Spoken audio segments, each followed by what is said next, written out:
শীত এলেই বদলে যায় বগুড়া শহরের বিকেল। শহীদ চান্দু স্টেডিয়ামের সামনে প্রতিদিন গড়ে ওঠে এক ভিন্ন রকম ভিড়। তবে এই ভিড় ক্রিকেটের নয়, এই ভিড় গরম পিঠার স্বাদ নিতে। মাসুমা আক্তারের দোকানে জ্বলন্ত চুলার ধোঁয়ায় ভেসে আসে চিতই আর ঝালপিঠার ঘ্রাণ। জানান দেয়, উত্তরের এই জনপদে শীতের আমেজ এখন পুরোদমে। গ্রাম বাংলার উঠোনের পিঠার উৎসব এখন ঠাঁই নিয়েছে শহরের ফুটপাতে। বগুড়ার প্রায় প্রতিটি মোড়ে বসেছে মৌসুমী পিঠার দোকান। একজন বলেন, নানি দাদির হাতের পিঠার স্বাদের সঙ্গে ফুটপাতের পিঠার তুলনা চলে না। তবে এখন ব্যস্ততায় বাড়িতে সেই আয়োজন হয় না, তাই রাস্তার পিঠায় এখন দুধের স্বাদ ঘোলে মেটানো। দাম খুব কম, 20 টাকা পার পিস পিঠা। আমরা আসছি 4-5টা বন্ধু মিলে। এখানকার পিঠা খুবই সুস্বাদু এবং এখানকার পিঠা আছে বহুত রকমের। কুশলি পিঠা, ভাপা পিঠা, তারপর আছে তেল পিঠা, ঝাল পিঠা।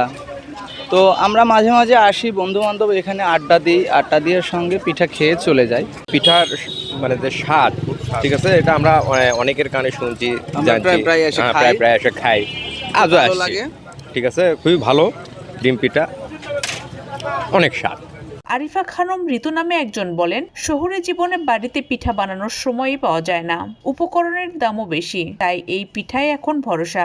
পিঠা 35 আর ঝাল পিঠা 15, বিক্রি খুব হয়। মাসুমা আক্তার বলেন, চালের গুঁড়া, চিনি, গুড় সবকিছুর দাম বেড়েছে, লাভ আগের মতো নেই।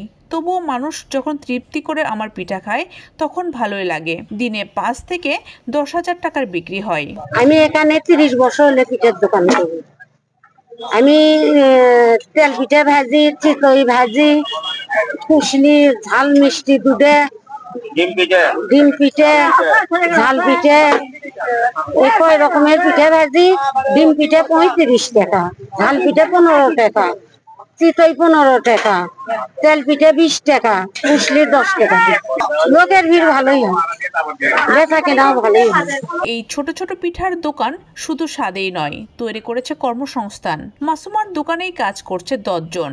বগুড়ার শীতকালীন ঐতিহ্যের অবিচ্ছেদ্য অংশ হয়ে উঠেছে এই পিঠার দোকানগুলো, যেখানে প্রতিটি পিঠার সাথে ফিরে আসে শৈশবের রঙিন স্মৃতি।